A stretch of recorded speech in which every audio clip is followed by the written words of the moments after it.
ہیں جناب ڈاکٹر سمیع اللہ ملک صاحب. ڈاکٹر صاحب السلام علیکم، کیسے ہیں آپ؟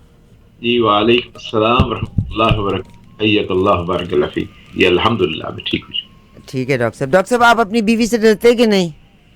میں نے آپ کا لطیفہ سن لیا ہاں اور میں اس لطیفے کے جواب میں آپ کو لطیفہ ہی سنا دیتا ہوں. ہاں، اور وہ یہ ہے کہ ایک شخص جو تھا وہ اس کی بیوی جو مطلب باقی سارا فیصلہ زمانہ. بازی پیچھے کی میں رہ سکتے ہیں جی، تسی سنا دو. نہیں، میں آپ کے لطیفے کے جواب میں، کیونکہ آپ نے سوال کیا، مجھے نہیں پتا تھا کہ یہ سوال آئے گا میری طرف سے. میں آپ کے سوال کے جواب میں جواب دے رہا ہوں، ادروائز میں لطیفہ شاید نہ سناتا. ہاں اور آپ نے خود ہی کہہ دیا کہ شیر کی مرضی انڈا دے یا بچہ دے، مطلب میں خود آپ نے صحیح استعمال بھی کر لیا یہ فکر آپ نے. صحیح. پر یہ ہے کہ وہ اس کے کارنامے اس کو تو ساری دنیا باہر مانتی تھی، بیوی نہیں مانتی تھی اس کو. باقی اس کسی چیز کو، ہر چیز کو لیٹ ڈاؤن رکھتی تھی. تو ایک دم اس نے کیا کیا کہ اس نے ہوا میں اڑتا رہا. وہ بیوی جو تھی اپنے گھر کے اوپر سے بار بار گزرتا رہا.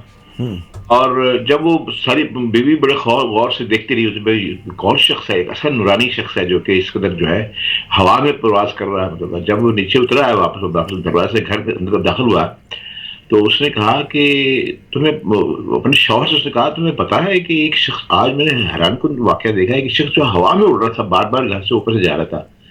اس نے کہا تم نے دیکھا نہیں غور سے؟ وہ میں ہی تھا. اس نے کہا اچھا وہ تم تھے، تبھی تم ٹیڑے ٹیڑے اڑ رہے تھے. صحیح ہے صحیح ہے صحیح ہے صحیح ہے بادشاہ، صحیح ہے. اب میں یہ آپ سے آخر میں کروں گا، ہر شریف آدمی جو ہے اپنی بیوی سے ڈرتا ہے. اور آپ جیسا ایک بات، ہر شریف آدمی بیوی سے ڈرتا ہے.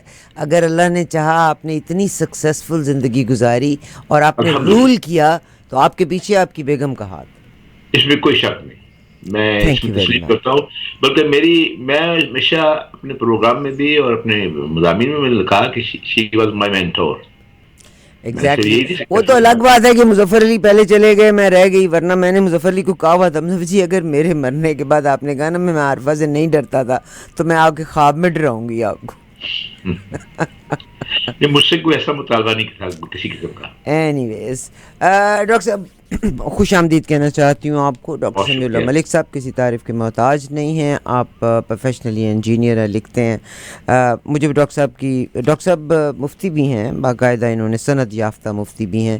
اس کے حوالے سے میں بہت سارے سوالات کے جوابات کے لیے متلاشی ہوا کرتی ہوتی ہوں، اور میں ان سے ان کا جواب حاصل بھی کیا کرتی ہوتی ہوں. ڈاکٹر صاحب سب سے پہلے تو میں آپ کو شکریہ ادا کرنا چاہتی ہوں فار آل یور ٹائم. دوسرے نمبر پہ پاکستان میں بجٹ پیش ہوا، فرمائیں گے اس بجٹ میں یہ پہلے سے نوید تھی. پاکستان کا المیہ یہ کہ ہر انسان کریڈٹ ہر چیز کا لینا چاہتا ہے، مگر یہ نہیں کہ بھئی میری ماں بیمار ہے. ایک بچہ کہتا ہے امی بیمار سی نا تو پانی میں ہی پلایا. دوسرا کہتا ہے پتہ امی اگر ٹھیک ہو گئی ہے نا تو ڈاکٹر دے کول کیونکہ میں لے کے گیا سی اس کر کے امی ٹھیک ہو گئی ہے. تو مگر امی اگر میری امی ہے تو we must take the pride, be a team player, اور اس امی کی شفا میں، اس ماں کی شفا میں ہم کو رول پلے کرنا ہے. Where as this is very unfortunate, Pakistan میں یہ پہلے سے شنید تھی کہ آئی ایم ایف نے شرائط سخت کرنے کا کہا. آئی ایم ایف نے کہا کہ آپ اپنی جو فیسیلیٹیٹ کرتے ہیں ریٹائرڈ آفیسرز کو، ان کو کم کریں. کسی کے کان پہ جوں نہیں رینگی. آئی ایم ایف نے اس سے پہلے یہ بھی ایک بار کہا تھا کہ آرمی جن ادر پروجیکٹس کے بیچ میں انوالو ہو گئے، جس میں زراعت کے شعبہ یا یہ جو ایک فوجی فاؤنڈیشن کے بارے میں تب اعتراض آیا تھا کہ جو ان میں آ گئی ہے تو they should not get involve in these businesses. مطلب وہاں تو کسی کے کان پہ جون نہیں رنگی، مگر غریب آدمی کا اگر ٹیکس بڑھنے کا بات ہوگی تو وہاں سارے کے سارے جو ہیں ہر گھڑی تیار کامران ہیں ہم، پاک فوج کے جوان ہیں ہم. تو اس کے بارے میں کچھ فرمائیں گے آپ؟ مگر پیپلز پارٹی نے کہا ہے کہ وہ اس کو ریجیکٹ کریں گے. اعوذ باللہ السمیع العلیم من الشیطان الرجیم، بسم اللہ الرحمن الرحیم. کلا لما یقضی ما امرہ، صدق اللہ علیہ العظیم. رب اشرح لی صدری یسر لی امری احلل عقدۃ من لسانی یفقہوا قولی. ربنا تقبل منا انک انت السمیع العلیم. آمین یا رب العالمین. کروڑوں حمد و ثنا رب تعالیٰ کی ذات گرامی پر، اور کروڑوں درود خاتم النبیین رسول اکرم صلی اللہ علیہ وآلہ وسلم کی ذات گرامی پر. ابھی میں نے آپ کے سامنے آپ نے سینٹرو دیا تو میرے ذہن میں وہ قرآن کی آیت آ گئی. اس کا مطلب کہ ہرگز نہیں اس نے وہ فرض ادا نہیں کیا جس کا اللہ نے اسے حکم دیا تھا. گزارش یہ ہے میری بہن کہ جب بھی آپ نے کبھی سنا ہے کہ جب بھی کوئی حکومت آتی ہے ہر سال بجٹ پیش ہوتا ہے، تو کبھی ان حکومت والے ہمیشہ یہ کہتے ہیں کہ ہم نے بہت پہلے سے بہت خوبصورت بجٹ پیش کیا ہے، پہلے سے بہت اچھا کیا ہے. پھر دوسری بات یہ ہے کہ جب بھی کوئی ریٹ بڑھاتے ہیں تو اس ساتھ یہ کہ کسی بجلی کے بڑھا دیے یا کسی گیس کے بڑھا دیے تو یہ کہتے ہیں نہیں اس کا غریبوں پہ اثر نہیں ہوگا، یہ عمرہ کے لیے ہے، حالانکہ یہ بات سب غلط ہوتی ہے۔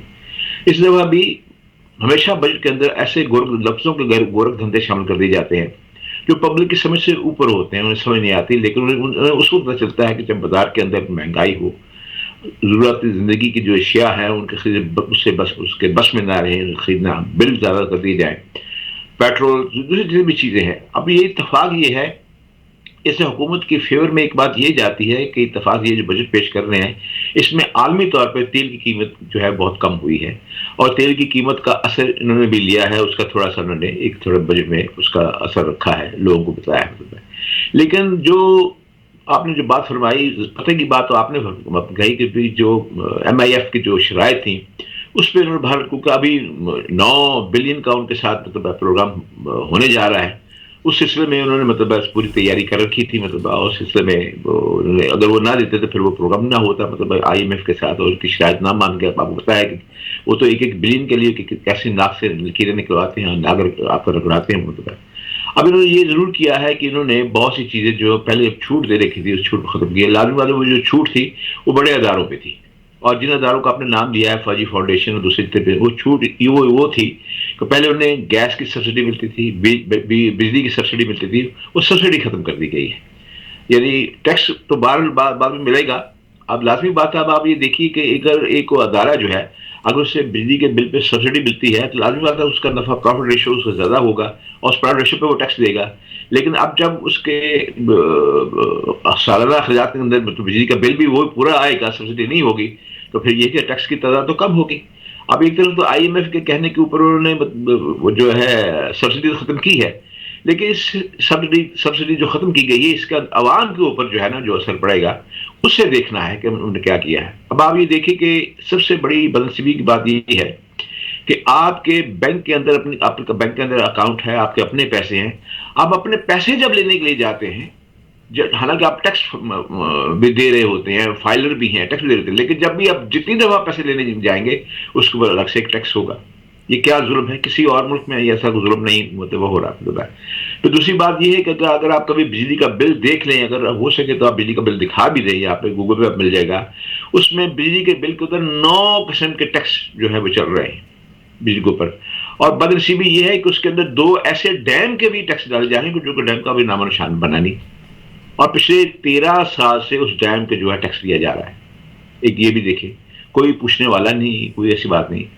اب انہوں نے یہ کام اور کیا، انہوں نے کہا کہ یہ اب جو ہے جو نان فائلر ہوگا وہ باہر کے ملک کا سفر نہیں کر سکے گا، حج، عمرہ اور تعلیم کے لیے جو جانا چاہتے ہیں ان کے لیے تو ایسی پابندی نہیں ہوگی، لیکن باقی جو لوگ جانا چاہتے ہیں ان کے لیے جو ہے وہ نہیں جا سکے گا۔ مجھے آپ بتائیے، غریب آدمی تو ایک شہر سے دوسرے شہر بس کا ٹکٹ لے کے نہیں جا سکتا، وہ باہر کیسے جائے گا؟ یہ لوگوں کو ایسا خوشگمانی پیدا کرنے کے لیے لوگوں کبھی حکومت نے اپنا ہاتھ سیدھا کر لیا، امیروں میں وہ ہاتھ ڈالنا شروع کر دیا۔ یہ اس طرح کا گورکھ دھندا، میں نے آپ اس گورکھ دھندے کی آپ کو ایک مثال سنائی ہے، ویسے میں آپ کو 2-3 اور بھی سنا سکتا ہوں۔ تو اس لیے جو آپ نے پوچھا بجٹ کے بارے میں، تو بجٹ یہ بھی بجٹ ویسے ہی ہے جیسا پچھلے کئی سال سے پیش ہو رہا ہے۔ اس کے اندر جو ہے کچھ چیزیں آگے کر دی گئی، کچھ پیچھے کر دی گئی ہیں، چیزیں وہی ہیں، کوئی فرق نہیں پڑا۔ بہت شکریہ، بہت شکریہ جناب ڈاکٹر سمیع اللہ ملک صاحب۔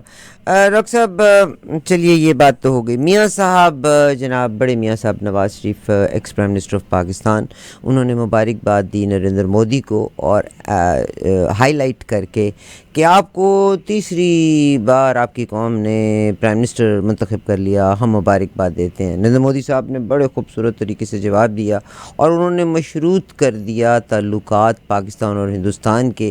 انہوں نے کہا کہ ہماری اولین ترجیح ہماری عوام ہے اور ہماری عوام کی سیکیورٹی ہے۔ آج وہاں کے وزیر خارجہ جناب شنکر صاحب، انہوں نے کہا ہے کہ بالکل آپ ہماری اولین تشریح جو ہے، ہماری اولین جو پریفرنس ہے، that is the security of Indians and security of India. تو مجھے آپ اس کے بارے میں فرمائیں گے کہ کیا وجہ ہے کہ ہماری اولین سیکیورٹی، چاہے وہ پولیٹیشنز ہیں، چاہے وہ ادارے ہیں، اقتدار کا حصول ہے، جھوٹ ہے، غلط بیانی ہمارا حصول ہے، اور حالانکہ قرآن میں جو ہمارا ایکچوئل مینول آف لائف ہے، ہم نے تو اپنے آئین کو قرآن سمجھ کے نہیں بدلا، تو قرآن تو پھر اللہ تعالیٰ نے ایک قسم کھائی ہوئی ہے کہ اس کو کوئی بدل نہیں سکتا. تو جھوٹ، منافقت، ساریوں چیزوں کو ہم نے رکھا ہوا ہے. تو ہماری پریفرنس ہمارے عوام کی سیکیورٹی کیوں نہیں ہے؟ کیونکہ آئے دن پاکستان میں دھماکے ہوتے ہیں. کیا بات ہے، ہم اپنے ملک میں خود ہی دھماکے کرواتے ہیں اپنے لوگوں کو مارنے کے لیے. کیا ہمارے پولیٹیشنز اور ہمارے اداروں نے کوئی کیا چیز ہاتھ پہ پہنی ہوئی ہے کہ they don't have courage to say کہ سیکیورٹی تو ہمارے ملک کی خراب ہو رہی ہے، آئے دن دھماکے تو ہمارے ملکوں میں ہو رہے ہیں. اس کے بارے میں بہت اچھا اور بڑا خوبصورت تو بر وقت آپ نے یہ سوال پوچھا ہے. میں تسی بھی سیاستدان ہو گئے ہو، میرے ہر سوال دا ایو کہہ دیندے ہو پر صحیح جواب نہیں دیندے. اچھا، فیصلہ آپ کا کام سوال کرنا ہے، میرا کام ہے اپنی مرضی سے جواب دینا، اور فیصلہ جو ہے سننے والے آپ کے ناظرین کریں گے. مطلب اس پہ تھوڑا سا مجھے آپ سے آئی لو یو. ٹھیک ہے، انہیں فیصلہ کرنے دیجیے. ٹھیک ہے. ظاہر یہ ہے کہ اس میں تو کوئی شک نہیں کہ ہر ملک کو اپنے پڑوسیوں کے ساتھ اپنے تعلقات بہتر رکھنے چاہیے، اور بالکل بہتر کا کوئی موقع ہے تو اسے چھوڑنا نہیں چاہیے. اور اس میں مسلمان کو کہ اسلام کو سلامتی کا دین ہے، اس میں کوئی شک نہیں. لیکن آپ یہ بات دیکھیں، آپ صلح کے لیے بھی جو ہے نا وہ کچھ تقاضے ہوتے ہیں صلح کے بھی. آپ خاص طور پر نواز شریف صاحب، اگر آپ یاد ہو جب یہ پرائم منسٹر تھے اور یہ جب روس کے اندر جب کانفرنس تھی تو وہاں پہ مودی صاحب بھی تھے، تو نواز شریف صاحب خود چل کے مودی کو اس کو ہوٹل میں ملنے کے لیے گئے. اور اب ساری دنیا نے دیکھا، میڈیا میں دکھایا گیا ہے کہ نواز شریف صاحب کے کمرے میں داخل ہوتے ہیں لیکن مودی اپنی جگہ کھڑے ہیں، اور کمرے کے اندر بجائے کہ وہ باہر ہوٹل میں باہر لینے کے لیے آتے، وہ اپنی جگہ پہ کھڑے ہیں اور نواز شریف صاحب خود جا کے ملے ہیں. اور نواز شریف کا باڈی لینگویج دیکھیے، دونوں ہاتھ سے ہاتھ ملا رہے ہیں، مودی سے ایک ہاتھ دے رہا ہے. اچھا، میں باڈی لینگویج بھی دیکھنا، اس سے مراد یہ ہے کہ وہ خود کو، مودی خاص طور پہ وہ شو کرنا چاہتا ہے کہ ہم پاکستان سے بہت برتر ہیں، بہت سپیریئر ہیں. اور جس طرح وہ ایسے ہی اپنے آپ کو خود کو مجھے نہیں سمجھتا کہ میں امریکہ کے بعد دوسرا امریکہ میں ہوں پاکستان کے لیے. ایک تو یہ بات ہے. اور غیرت کا ایک تقاضا ہوتا ہے. آپ کو پتا ہے کہ جب رسول اللہ صلی اللہ علیہ وسلم بھی معاہدہ کرنے کے لیے آتے تھے تو پھر باقاعدہ مشاورت ہوتی تھی، اور مشاورت کے بعد پھر معاہدہ ہوتا تھا، اس کے بھی معاہدے کی بھی شرائط ہوتی تھی. ہم نے کیا لیا مودی کے ساتھ کرنے کو؟ اب آپ نے مبارکباد دی، اس پھر ایک بڑا ایک جو نپا تولا جو جواب تھا اس میں بڑی حقارت بھی تھی، اور سارا معاملہ آپ دیکھیں گے. آپ نے کیا گین کیا؟ دراصل مسئلہ یہ ہے کہ کیا آپ مودی کو مبارک دینے کے بعد کیا کسی ادارے کو آپ یہ بتانا چاہتے ہیں کہ ہم یعنی ہندوستان کے ساتھ آپ سے بہتر تعلقات بنا سکتے ہیں اور بنائیں گے؟ جبکہ پتہ ہے ہونا تو یہ چاہیے تھا کہ آپ مودی سے یہ مطالبہ کرتے کہ ہم آپ کو، اگر میں ہوتا تو میں یہ کہتا کہ میں آپ کو دوبارہ وزیر بننے کی مبارکباد دیتا ہوں، لیکن اس کے ساتھ آپ کو یہ بھی کہتا ہوں کہ جو کشمیر میں خون بہا رہے ہو، جو گجرات میں تم نے خون بہایا ہے، اب آپ یہ دیکھیے سارے ہندوستان میں 22 کروڑ کی آبادی ہے، ان کی کیبنٹ میں ایک آدمی، ان کو ایک آدمی نہیں ملا جو ان کی کیبنٹ میں آتا، ایک آدمی مسلمان ان کو ملا. مطلب ہے تو یہ وہ مودی ہیں کہ جنہوں نے باقاعدہ میڈیا پہ آ کے کہا مسلمانوں کے بارے میں جو کلمات کہے، میں تو نہیں کہتا، مجھے تو شرم آتی ہے کہنے کی. تو یہ ساری، اور اس کے بعد کہا کہ یہ بچے بڑے پیدا کرنے والے ہیں، انہیں ختم ہو جانا ہے. پھر آپ، میں نے خود ٹی وی پہ آج بھی موجود ہے، ٹی وی انٹرویو دیتے ہوئے خاص کر انہیں اینکر نے کہا کم از کم اس بات کا تو افسوس تو کیجیے کہ گجرات آپ وزیر اعلیٰ تھے تو آپ نے جو گجرات میں جو مسلمان مارے گئے، اس نے کہا میں نہیں افسوس کروں گا. جب بہت مجبور کیا گیا اس نے کہا کہ ہاں مجھے اتنا افسوس ہے کہ جیسے میری گاڑی کے نیچے کو کتے کا بچہ آ جائے. یہ اس کے مودی کے اپنے الفاظ ہیں. تو اس کے باوجود اگر یہ نواز شریف صاحب سے مبارکباد دے دیں، لیکن یہ ہے کہ جو اس حالات کے اندر جو مودی کو مبارکباد دیتا ہے تب اسے بھی مودی ہی کا ساتھی سمجھتے ہیں. ڈاکٹر صاحب بہت شکریہ، آپ نے یہ بات بتائی. ڈاکٹر صاحب، ہر ریلیجن اپنے لحاظ سے ہے، اور میں آئی ڈونٹ وانٹ ٹو سے سب سے سپریم ذات اللہ تبارک و تعالیٰ کی ہے. آخری عدالت میرے اللہ کی ہوگی، جزا اور سزا کا فیصلہ کرنے والی اللہ کی ذات ہوگی. مگر اپنے آپ کو اس حد تک گرا لینا کہ یہ کہا جائے کہ میرا ریلیجن بالکل تمہارے ریلیجن جیسا ہے، for the gain of fame اور certain things, is it allowed? اب آپ مجھ سے سوال پوچھیں، آپ بتائیے اس سے متعلق سوال کیا ہے آپ کا؟ بات یہ پہلے آپ یہ بھی بتا دوں کہ اللہ تعالیٰ نے خود مسلمانوں کو حکم دیا رسول اللہ صلی اللہ علیہ وسلم کی زبانی کہ تم ان کے جھوٹے معبودوں کو برا مت کہو، وغیرہ تمہارے سچے رب کو برا کہیں گے. Thank you very much. کل یا ایھا الکافرون صورت کا آپ نے حوالہ دیا، مگر اللہ نے اس میں یہ بھی واضح طور پہ کہا کہ تمہارا دین تمہارے لیے، میرا دین میرے لیے. جی نہ بالکل. تم میرے دین کو فالو کرو، نہ میں تمہارے دین کو فالو کرتا ہوں. لکم اور دینکم ولی دین. میاں صاحب نے، مجھے یاد ہے 1999 کے حوالے سے جب ہندوستان گئے تھے تو انہوں نے کہا تھا کہ ہمارا تو ریلیجن ہی ایک جیسے ہیں، تو قائد اعظم بھی جھوٹے ثابت ہو گئے تھے. میرا سر آپ سے اگلا سوال جو اسی حوالے سے ہے، پاکستان کی سیکیورٹی کی میں نے آپ سے بات کر دی، IMF کے تناظر میں بھی بات ہو گئی، مگر جو ہمارے سیکیورٹی ادارے ہیں، عوام کے بارے میں تو آپ بڑے آرام سے کہہ دیتے ہیں کہ بھنگ پی کے سو رہے ہیں. سیکیورٹی ادارے اور پولیٹیشنز کیا پی کے سو رہے ہیں کہ آپ اپنے ملک میں پابندیاں جتنی لگانا چاہتے ہیں آپ لگا لیجئے گا. آج فائر وال کا واقعہ ہوا، میں مانتی ہوں آپ سے، مگر آپ کو پتہ ہے وہاں مثال دی جاتی ہے سعودی عربیہ کی. سعودی عربیہ سے لوگ واٹس ایپ پہ کال لے لیتے ہیں. دیر آر ادر ویز کہ اگر حکومت نہیں مانتی ہے تو ٹیکنالوجی، آرٹیفیشل انٹیلیجنس کا دور ہے. آج پاکستان میں کیونکہ بندے بندے کے پاس فون ہے، ایک ریڑھی بان کے پاس بھی فون ہے، they will make a video and it's real proof. میں مانتی ہوں کہ جو ٹیمپر کرتے ہیں ویڈیوز کو دے آر رانگ، مگر آج آپ نے سیکیورٹی وال لگا دی اس لیے تاکہ باہر سے یا پاکستان کے اندر سے بھی کوئی چیزیں اپلوڈ ہوں، and if they want they can delete those pictures. تو آپ اپنی عوام کو سٹون ایج میں رکھنا چاہتے ہیں. وائی ڈونٹ یو کپڑے اتارنے میں، لباس بے لباس ہونے میں، to follow to get the dollar you follow North America. But once you talk about the firewalls, you talk about Saudi Arabia, you talk about UAE, you talk about China. تو دیکھیے اب اس سلسلے میں آپ کو ایک بڑا بین الاقوامی جو سسٹم چل رہا ہے، اب کوئی ملک ایسا نہیں جس نے فائر والز نہیں رکھی ہوئی، مطلب اس تمام سسٹم کے اوپر. سب سے پہلی بات تو یہ ہے کہ پہلے آپ خود سوچیے، پہلے آپ کو ایک ایسا نقطہ آپ کو دینا، آپ کے ذریعے آپ کے توسط سے آپ کے ناظرین کو دینا چاہتا ہوں. اگر آپ کو یاد ہو تو کچھ برس پہلے ہمارا باقاعدہ طور پہ بڑا مہنگا بل آیا کرتا تھا جو اگر ہم پاکستان میں اپنے ملکوں میں یا اوورسیز کال کرنی ہو تو بڑا ہم ایک ایک سیکنڈ کو کاؤنٹ کرتے تھے. لیکن آج آپ یہ دیکھیے کہ ہمارے لیے کوئی ایسا مسئلہ ہے ہی نہیں، رہ ہی نہیں گیا. جتنا جی چاہتا ہے فوراً کپڑے اٹھاتے ہیں، بات کرتے ہیں. تو آپ کا کیا خیال ہے جن لوگوں نے یہ اپلیکیشن تیار کی ہیں تو ان کا اپنے ملکوں کے اندر انہوں نے اپنے، یہ بہت بڑے ادارے تھے نا بی ٹی کے، مطلب ٹیلی فون والوں کے، مطلب اربوں روپے کا یہ جو تھا یہ انکم ان کی جنریٹ ہوتی تھی. تو کیا ان کی ابھی بھی جنریٹ ہوتی ہے سر، ان کی ابھی بھی جنریٹ ہوتی ہے، کیونکہ اب وہ اس کو کمرشل یوز کرتے ہیں، اس کے اوپر اشتہار استعمال کیا.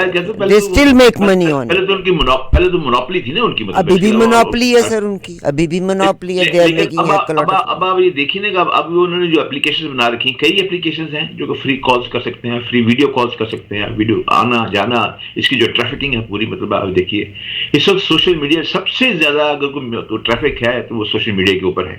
سوشل میڈیا کے اندر کئی چیزیں ہیں، اس میں ٹویٹر بھی ہے، فیس بک بھی ہے، اور بھی بے شمار چیزیں، ای میل وغیرہ بہت سی چیزیں اس کے اندر موجود ہیں.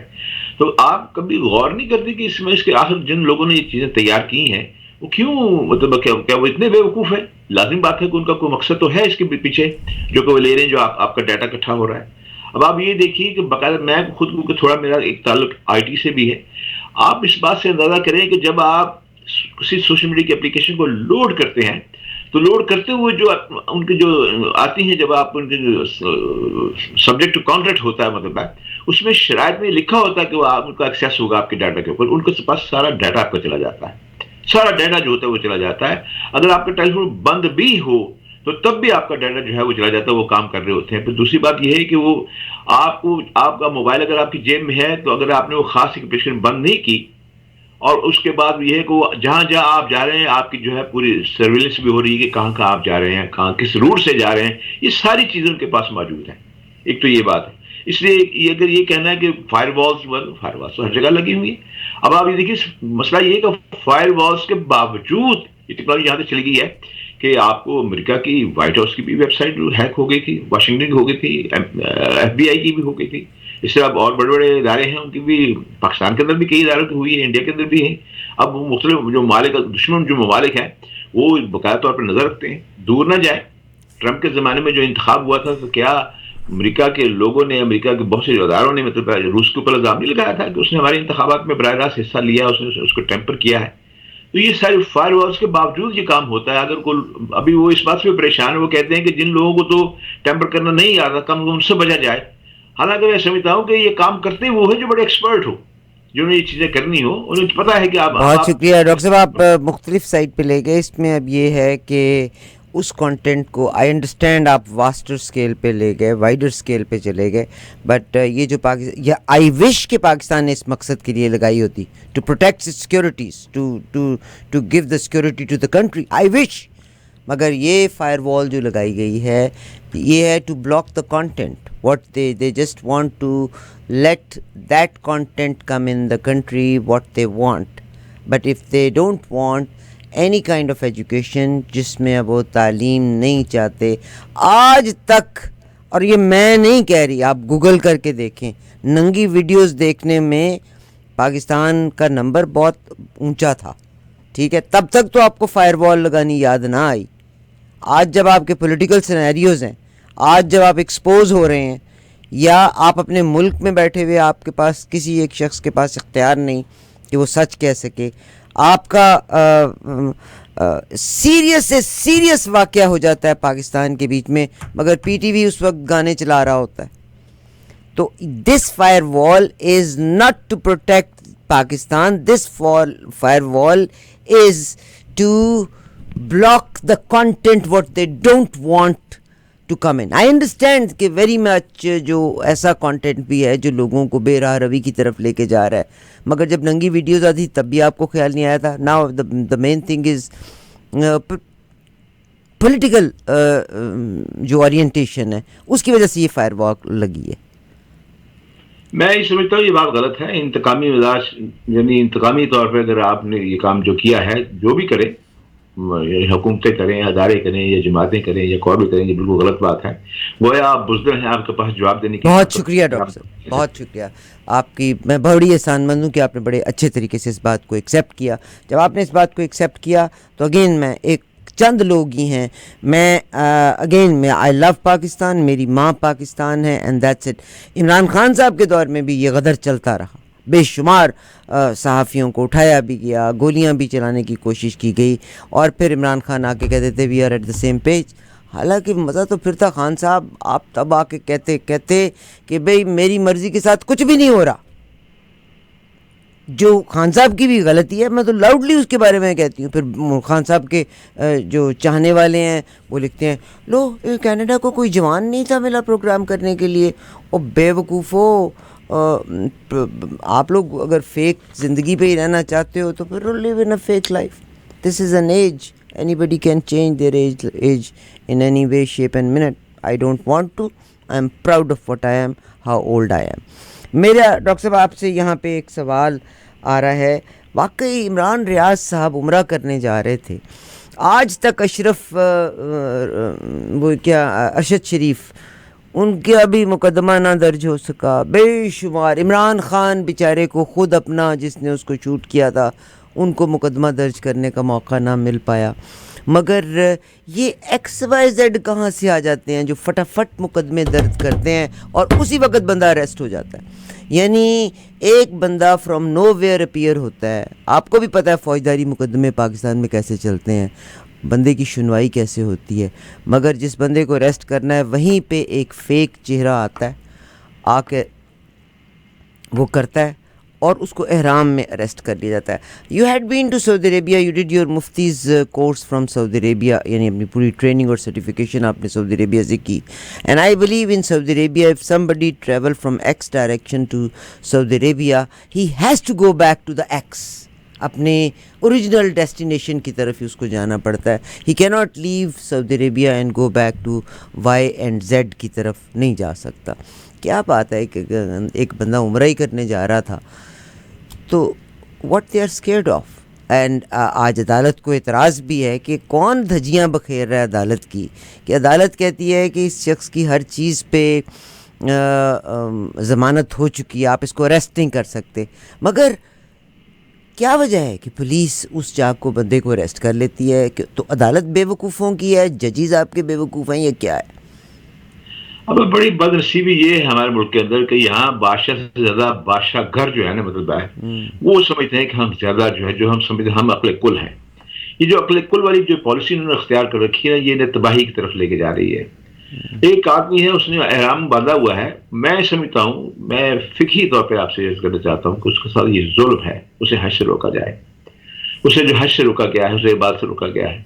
آپ کے پاس کوئی ایسا آلہ نہیں کہ جو آپ ایسے چیک کر سکیں جی آپ یہ عمرہ کرنے کے لیے گیا ہے، اس کے اندر خواہشات کیا ہے، یہ وہاں سے آپ صلی اللہ علیہ وآلہ وسلم کا وہ واقعہ بھی بیان کر دیجئے گا جس میں ایک صحابی جو کہ خلیفہ بھی رہے، جنہوں نے شک کیا تھا، تو آپ نے کہا تھا، یہ صلح حدیبیہ کا میرا خیال ہے واقعہ تھا، جس میں اس نے نہیں مکہ مدینہ پاک میں سے مخبری ہونے کا واقعہ تھا، جس میں آپ نے روک دیا تھا اس کو کہ کلمہ گو ہے، آپ اس کو نہ کہیں.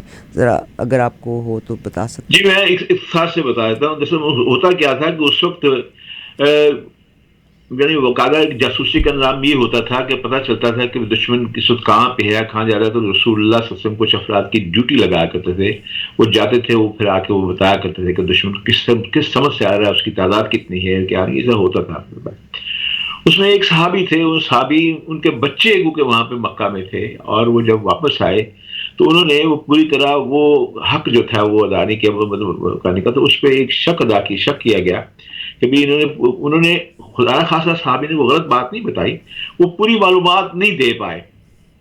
انہیں اس بات کا خدشہ پیدا ہو گیا کہ اگر میں یہاں پہ میری بھی اگر مخبری ہو گئی تو میرے بچے جو مکہ کے اندر موجود ہیں وہ مارے جائیں گے، انہیں ختم کر دیں گے کفار جو ہیں. اور یہ واقعہ قرآن پاک میں ہے. جی. اور اس کے بعد جب یہ شک کیا گیا تو پھر وہی کے طور پہ اسے بلایا گیا. انہوں نے کہا کہ بھی کچھ مجبوری ہوتی ہے، اس شخص نے کوئی غلط بات نہیں کہی، واقعی اس کا اپنا خیال تھا میری بیوی، اور رسول سے منع کر دیا. پھر وہاں پہ رسول کی حدیث بھی ہے، یعنی یہ ہے کہ تجسس اشد بالزنا، جو تجسس کرنا جو ہے نا یہ زنا سے بھی زیادہ بدتر ہے. یہ تجسس کیا جائے، یہ تجسس ہے نا، مطلب ہے کہ میری یاد جو اس نے احرام باندھا ہوا، پتہ نہیں اس وجہ سے کہیں اور نہ چلا جائے، کچھ اور نہ کرے. اب یہ بتائیے، آپ کو پتا ہے کہ عمرے کے اوپر اتنا رش ہوتا ہے کہ آدمی کو کھوج سے کھوج چل رہا ہوتا ہے، اور اس سے موقع نہیں ملتا کسی سے بات کر سکے. لیکن اگر وہ عمرے پہ جا رہا ہے، وہ حج پہ جا رہا ہے، اپنی عبادت کے لیے جا رہا ہے، اسے جانے دیجیے، وہ جائے وہاں پہ. اور بالفرض میں سمجھتا ہوں کہ اگر وہ اس کے پاس اس نے ایسا پروگرام بنایا بھی ہے کہ وہ حج کے بعد کہیں اور جانا چاہتا ہے تو اس کا حق ہے، ہر شہری کا حق ہے. But I don't think so, I don't think so کہ سعودی عربیہ اگر آپ حج کے قرآن اندازی میں اس کا نام نکلا ہوگا، کیونکہ حج ایسے تو کوئی بندہ بھی اٹھ کے نہیں جائے. مسئلہ یہ کہ سعودی عرب نے اب یہ اس بات کی اجازت دے دی ہے کہ اگر آپ جو قرآن اندازی جاتے ہیں تو وہ حکومت کی طرف سے جاتے ہیں، حکومت کو اجازت دیتی ہے، لیکن ایک خاص بیچ یہ بھی ہوتا ہے کہ وہ زیادہ پیسے دے کے وہ جا سکتے ہیں. یہ حکومت سعودی کی طرف سے اجازت ہے، اور پاکستانی حکومت کی طرف سے اجازت ہے. کیونکہ جن کو پاکستان کی حکومت اجازت دیتی ہے، پھر حکومت پاکستان جو ہے ان کو فارن ایکسچینج بھی دیتی ہے، خاص طور پہ $500 سے لے کے $2000 تک وہ دیتی ہے. لیکن وہ جو لوگ جو کہ پاکستان سے فارن ایکسچینج نہیں لیتے، خود ٹکٹ لیتے ہیں اور سارا کام کرتے ہیں، ان کو جانے کی سرٹن اجازت ہے، وہ بھی خاص ایک تعداد ہے.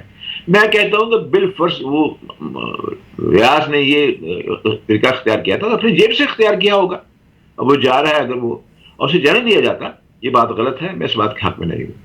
میرا آخری سوال ہے ڈاکٹر صاحب، جب آپ کے ادارے انٹرنل اینڈ ایکسٹرنل سیکورٹی کو نظر انداز کر رہے ہیں، میرے بے شمار جوان اور بیچڈ آفیسرز کی شہادتیں ہو رہی ہیں، مجھے ایک سوال ہے کہ یہ وہ فرد نہیں، یہ سوچ ہے، یہ اور یہ جو سوچ ہے کہ ہر چیز کا جو فیصلہ کرنا ہے وہ مجھے کرنا ہے. 2 احمدیوں کو مار دیا گیا، یعنی ایک شخص کسی چیز سے متاثر تھا. کیا پاکستان تو سب کا ملک ہے، میرا خیال ہے کہ یہ کہ کسی کی زندگی اور موت کو، یعنی اگر آپ نان مسلم ہیں، اگر آپ کرسچن ہیں تو آپ اس طرح کا الزام لگا کے مار دیتے ہیں. اگر جو اپنے وطن والے ہیں، مسلمان ہیں، اگر آپ کی ان سے خنس ہے تو آپ ان پہ مخبری کا یا کوئی اور الزام لگا کے ان کو جیلوں کے پیچھے جلا دیتے ہیں.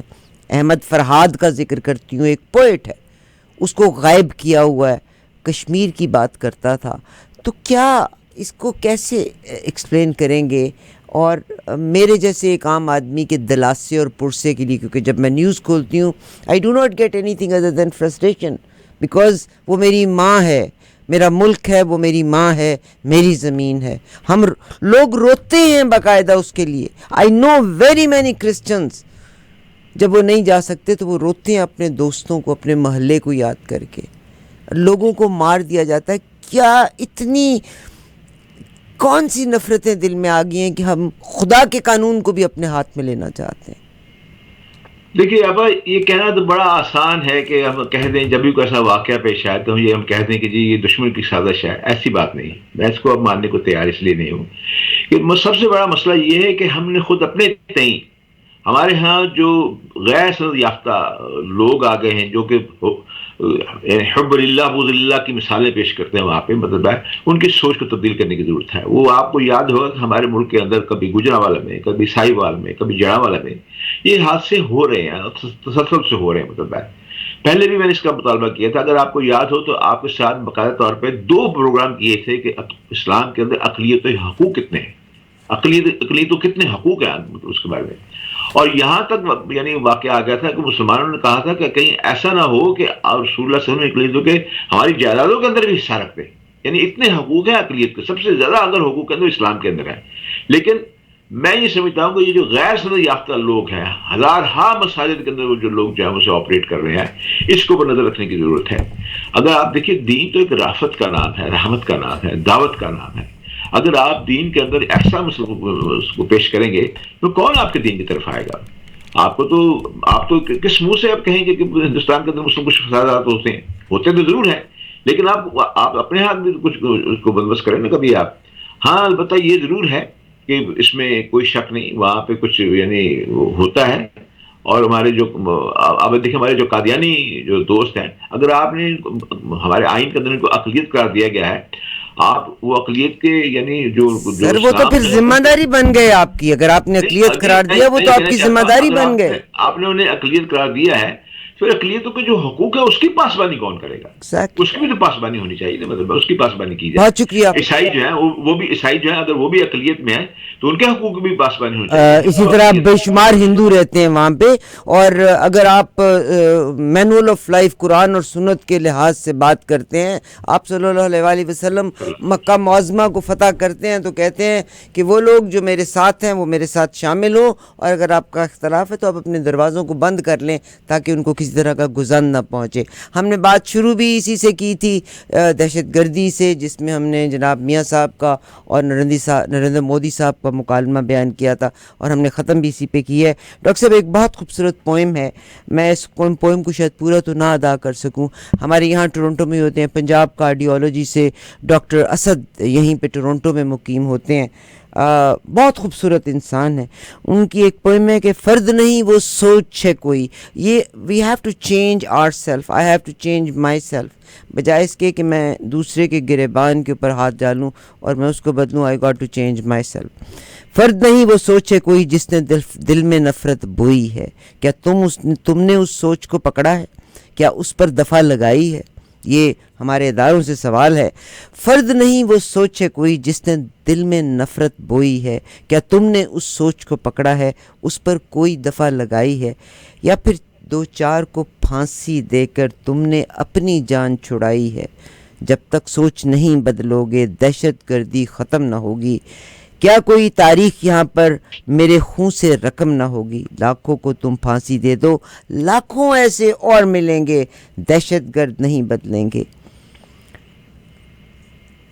سوچ جو ہے نا، we have to change the thought. اگر ہم ڈیموکریسی کی بات کرتے ہیں تو جمہوریت کا اگر مقصد یہ ہے کہ میری بات سنی جائے، یا میں ہوں تو پھر دوسرے کی بات کو سننے کا بھی موقع دیا جانا چاہیے، یا آپ صلی اللہ علیہ وسلم کی سنت پر قائم ضرور ہونا چاہیے. اینڈ آئی بلیو کہ you are the best person who can look after this part. اس میں آپ کا کوئی شک نہیں، جیسا آپ نے یہ کہا ہے مطلب بھائی کہ یعنی اس کی باز پرس تو ضرور ہوگی. ہر آدمی جو ہے، یعنی میں اپنے خاندان کا، میں ان کا، میری رایا ہے وہ، میں ان کا ذمہ داری ہے. آپ اپنے گھر کی ذمہ داری، اس طرح جو ہمارے جو حکمران ہیں ان کے اوپر تمام ملک کے تمام عوام کی ذمہ داری ہے. رسول اللہ صلی اللہ علیہ وسلم کی حدیث، اس کا مفہوم یہ ہے ایک یعنی غیر مسلم غلام کا جو تھا وہ ایک مسلمان سے ہاتھوں مارا گیا، تو اس باقاعدہ طور پہ اس پہ رسول اللہ صلی اللہ علیہ وسلم اس کے قتل کا حکم دے دیا اور کہا یا تو یہ قصاص دے. پھر انہوں نے جو دوسرے جو مسلمان تھے انہوں نے کہا جی غلام بدلے میں غلام دینے کو تیار ہے، تو رسول اللہ صلی اللہ علیہ وسلم نے سختی سے منع کر دیا. انہوں نے کہا یہاں جان کا بدلہ جان ہوگا، ناک کا بدلے ناک ہوگا، کان کا بدلے کان ہوگا، یہ اللہ کا حکم ہے. بہت اس شکریہ. لیے یہ سوچ لیں لوگ وہ جو جن کی مطلب ریت ہیں اس وقت مسلمان ہوں سوچ لیں جن کی ریت ہے، تو اس کا مطلب ہے آپ نے اقتدار والوں کو یہ کہا ہے کہ اگر آپ کے دور میں وہاں جی کے عوام محفوظ نہیں تو مت پوچھیے گا، پکڑ آپ کی بھی ایکول ہوگی انشاءاللہ. بہت شکریہ ڈاکٹر سمیع اللہ ملک صاحب میرے ساتھ شامل ہونے کے لیے. میں احسان مند ہوں آپ کی. Thank you very much. میں صرف سچ کی